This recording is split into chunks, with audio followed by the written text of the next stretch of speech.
Going on, everybody? Welcome to a new episode of Career Day, the podcast. I'm your host, Adam Ziegner, a high school business teacher at Carlisle High School in Central Pennsylvania. Today, I'm joined by Dennis Kerstetter. Dennis is currently the strength and conditioning coach at Shippensburg University.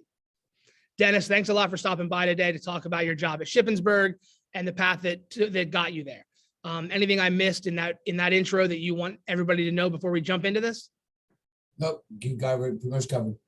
Awesome. So how about we start with kind of what exactly a strength and conditioning coach, what does that mean to you? That's a good question. So, I mean, you have your low-hanging fruit of weightlifting, running, all of that type of stuff. Yes, that is important. That's a huge part of my day. But really at the collegiate level and even the high school level too, I'm here and I serve as a mentor for a lot of our student athletes and just somebody to talk to. We push them. We make sure they understand what they're where they have to be better at, those types of things. Make sure they're prepared for their sport, but also I want to make sure that they're prepared for life through what they get out of athletics. So we try to associate life to what we do in here as much as possible. And I think a lot of really good strength coaches do that, and I learned about that from my mentors. So that's something that I carry, and I think is something that a strength coach has a great deal of influence in, because it's something that we have a little bit different of a relationship with some of the student athletes than they would with their actual sport coaches. So there's a little bit more vulnerability back and forth. I think being a mentor is probably the number one thing that being a strength coach means to me, and I get to kind of work on every single day. Awesome. So how long have you been involved in the field? Anywhere before Shippensburg? Yeah. So I started as an undergrad I went to IUP. I was a undergrad intern at St. Francis University for a semester. Like that was just my normal, like I had to do that for my coursework. And then went to a private sector place called National Speed and Strength Academy out in Western PA. Then from there, I got a phone call to be offered a graduate assistantship at St. Francis, where I just had interned. That was about a year after I left the internship. From there, I had a brief bout at Villanova, a little bit longer of a bout at Temple University. Actually left the industry for about 18 months. And then since then, I've been the head strength coach at King's College up in Wilkes-Barre and here at Shippensburg University. Awesome. So how about a typical day for you? What are you doing, when you get to campus, all that? So I like to get in here super early in the morning. I'm an early riser. I'm in at like 3:30 a.m. Every single day.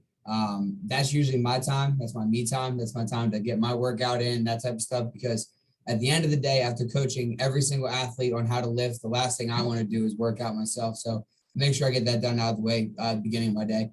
But typically most of our teams don't start till 6 a.m. So we have 6 a.m. Lifts.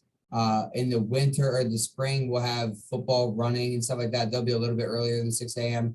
But for the most part of the day, it's a lot of scheduled team lifts. So we work ahead of time, at least a semester ahead of time, trying to make a schedule. And from that schedule, we try to make sure that most of our athletes can fit those schedules based on their class schedules. And then we always have, I've never been anywhere that there isn't some outliers that have class during or some type of class conflict during their lift time. So we run off the schedule as best we can, and then we find open hours.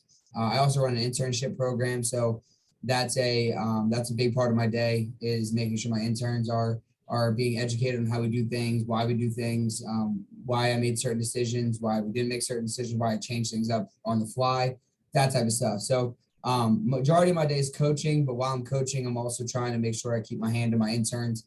And then at some point in the day, there's usually a lull, and it's usually around like 11 to 2, somewhere in that range. That's my time to get my administrative stuff done, eat lunch real quick, take a seat for a little bit, and get some work done, and then get back to coaching again, because that 11 to 2 is usually when most classes are happening. Like most of the athletes are in classes, so no teams really try to schedule in that block of time because they know that a lot of their athletes aren't going to be able to get in there. But for the most part, a typical day for me is just coaching athletes on how to lift and then talk about all the extra stuff like nutrition and making sure that they're handling their business elsewhere in terms of making sure they're getting the classes set up and that type of thing. Even though I don't really have much of a part in that, I make sure that we have those conversations because at the end of the day, it's all interconnected for them to graduate. Right. Awesome. So was strength and conditioning training, was that always the plan for you, going into college, or was there something else that maybe you were interested in? No, I think if I remember correctly, my first original plan was I wanted to be a physical therapist. So it was similar. But then once I got into school, I didn't really like that. And I changed my major quite a few times. And I went into education, secondary education with a focus in biology. And didn't really like the education piece of it, like how that system is.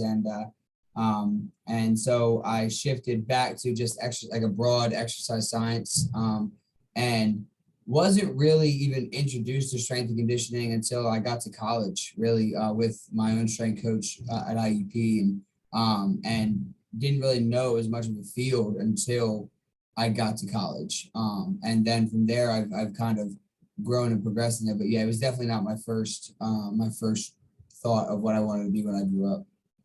Absolutely. So, and something that I know a lot of my kids wonder when we talk to anybody in the career fields, typical degree for somebody in your position. So, starting in 2025, you have at the collegiate level, you have to be certified by one or two different certifications. Those certifications, one of those certifications, which is the probably the biggest probability of certification, is the CSCS. That certification is through the National National Strength and Conditioning Association. And that one, starting in 2025, you'll need a relevant degree. By relevant, it means something that's exercise science, kinesiology, something in that realm. As of right now, you just need a bachelor's degree. Okay. But I would say if you want to get in this field, you got to know the body first and foremost, just in the most general way. And that's going to be your exercise science, your kinesiology degree, your biomechanics, like those types of coursework are going to be the things that you need to really focus on, because that lays the foundation for all the decisions that we make. And we might not think the whole way back to the by the book definition of all these things, or knowing exactly what muscle we're touching by its actual name, but we understand it. We've gone through it so that way we can make the decisions that we make moving forward. Absolutely. So just kind of jumping around here, what advice outside of degrees, outside of, knowing the body, what advice would you give to kids who are kind of looking at career in strength and conditioning or training? Yeah. One of the things that I would definitely say is get into it early. So if it's something that you want to when you're out of college or when you're out of high school, if that's something you want to go down, look to intern as soon as you possibly can, and intern at different spots. Build your network as soon as possible. So finding a place to intern. I know there are a ton of strength and conditioning coaches that have summer internships, have winter internships, those types of things. Look for opportunities for you to jump in and get experience as soon as you can and get your foot in the door. Those are the type of things that you build your network. And when you build your network with like, let's say you come to me, like you have access to my network because of your connection with me. So anybody who has a job that's looking for somebody who's young or whatever the case may be, then I'm going to be able to recommend you, even if, or because you worked with me 2 years ago whenever you were a sophomore in college versus being a senior in college. So getting yourself exposed to the industry as quickly as possible. That's something that I missed out on. And I think that I would, if I could go back and do it again, I would have started earlier in my career by just interning at different spots all over the place. Before we hop into some student questions, I have one more, one that I've been asking a lot of people. Was there somebody specific, who helped you out, inspired you, kind of gave you a push on, the journey you've taken to get to where you're at now at Shippensburg? Yeah, I don't know if there's any one person. I think I would think back on all the coaches that I've had. I'm not one to be a sport coach. Like I don't want to know care to know or want to know all the X's and O's of certain sports and that type of thing. But this is a way for me to still be in front of young 18 to 22-year-olds that are in pivotal parts of their lives, that they're making decisions that are going to have lasting effects on their lives. So my coaches that I had growing up and even in college, and ones that I've worked under and been mentored by, have been the ones that continually push me, that continually help me like keep my edge and want to continue on in this profession and make this profession better than when I found it. So because they poured their heart and soul into me, into my path. So I want to be able to kind of pay it forward and pour my heart and soul into whoever works for me, whoever works underneath me, whoever I work with as an athlete, whatever university I work for. I want to be able to leave it better than what I found it. That's awesome. A couple questions my students had, about your field specifically. You already mentioned, creating those off-season schedules for the teams that are going to be in season or anybody in general. How do you make sure that every sport gets, the attention they need, even though publicly we don't always think of them as some of them as being equal? Could you elaborate just a little bit more? Like you mean So, especially, where both you and I come from, at the high school level, football is looked at, on a much bigger scale than most other sports. So how do you make sure that, the other sports that, are not those premier, people, the ones that have eyes on them all the time, are getting, attention from you and your staff?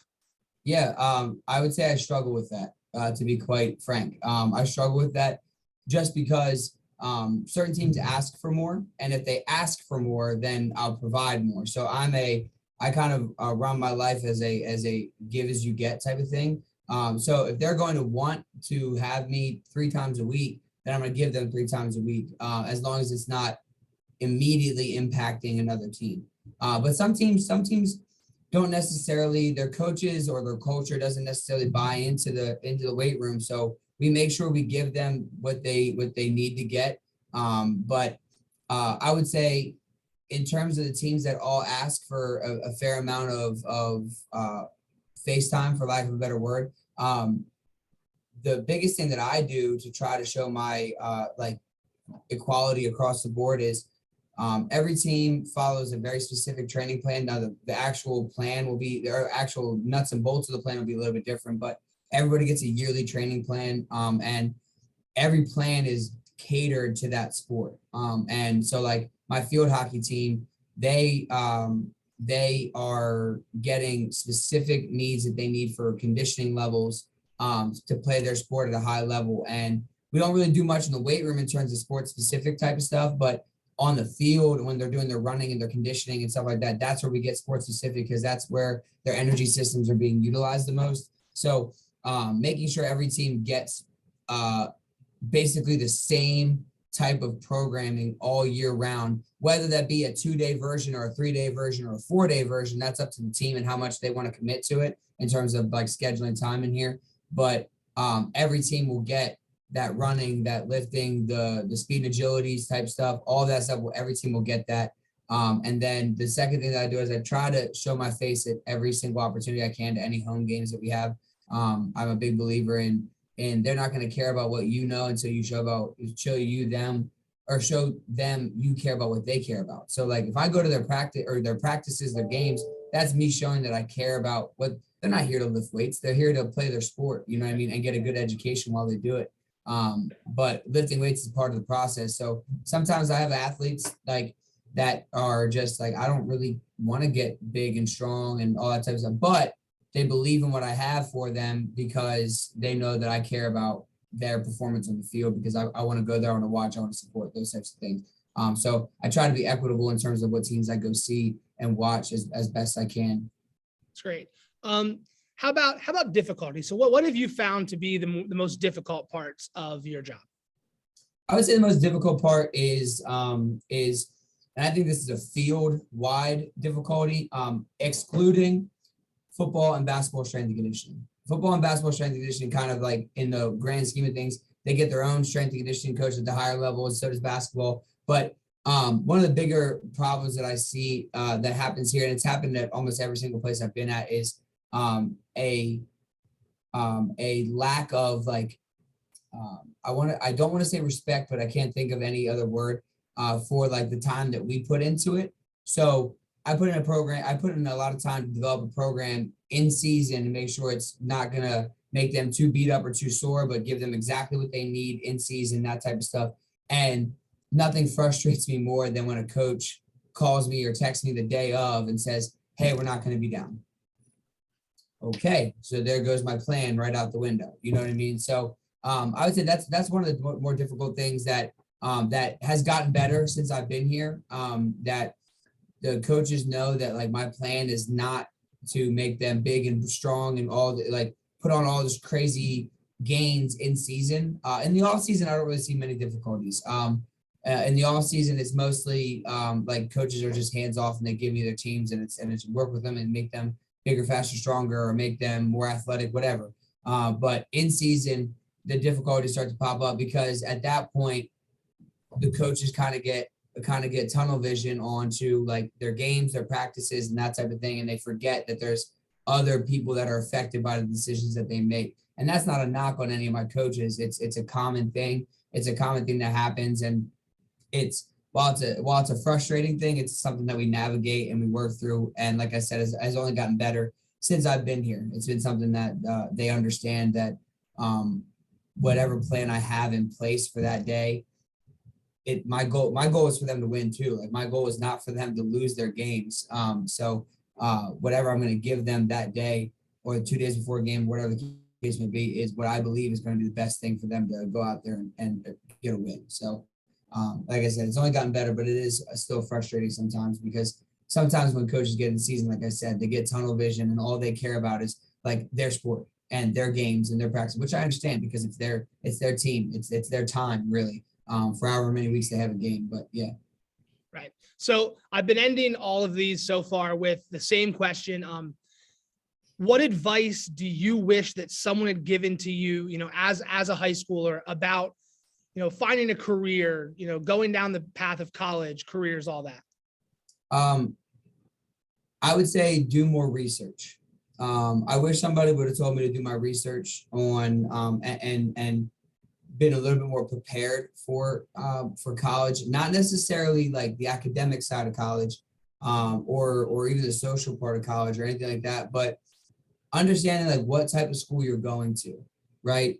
So when I first graduated, I went to a Division III school and I played football, and like because all I wanted to do was play football, right? And when I went there, I didn't care how much it costs or anything like that. And now looking back on it, when I look at my student loans that are still just every single month seem to always be there, it's like, man, if I wouldn't have went to a private D3 school, I would have had a different outcome right now. My loans might be paid off or whatever the case may be. But I wish I would have had a little bit more guidance and would have done a little bit more research on my part, like been a little bit more accountable in my decision, because at the end of the day, it's still my decision. It was my decision to make. It was my decision to push forward with going to that school. And luckily or unluckily, however you want to look at it, I left that school and I went to a state school, and that state school was obviously much cheaper in tuition and all those things. I still got to play football, but I don't be so hyper focused on playing a sport, right? If the opportunity is there and you can work with the admissions process and get your grants and your scholarships and all that type, but make sure you do the research to know what grants and what scholarships are there for you if you're going to go to a school that has maybe a higher price tag to go to school. But just don't be afraid to dig into it yourself, and don't just think that because it's being presented to you that it's the best possible offer out there. Awesome. Hey, thanks a lot, man. I want to say thanks again for taking the time to meet with me today. I know my kids are going to appreciate it. So thanks again. Yeah, absolutely. Have a good one. Can I put just say my email, my Instagram, whatever, so if anybody wants to reach out. So my Instagram is at coach_Stet, STET. And my email is D as in dog, J as in James, KER, S as in Sam, T as in Tim, TT as both as in Tim, ER at ship.edu. If you guys have any questions in regards to anything, please don't hesitate to reach out. Give me a follow on Instagram, Twitter, whatever, and reach out, DM, whatever. I'll make sure I link all that stuff too. I Awesome. I appreciate you taking the time today, Denny. Have a good one, man. Hey, you as well. Thank you. Yep. Just want to say thank you again to Dennis for taking the time to talk to me today. And thank you to everyone who's listened so far and giving me some feedback. I've got some pretty good, exciting guests lined up in the next couple of weeks. Like Coach Kerstetter mentioned there, all his social media will be linked in these descriptions, as well as the link tree for all of my social media.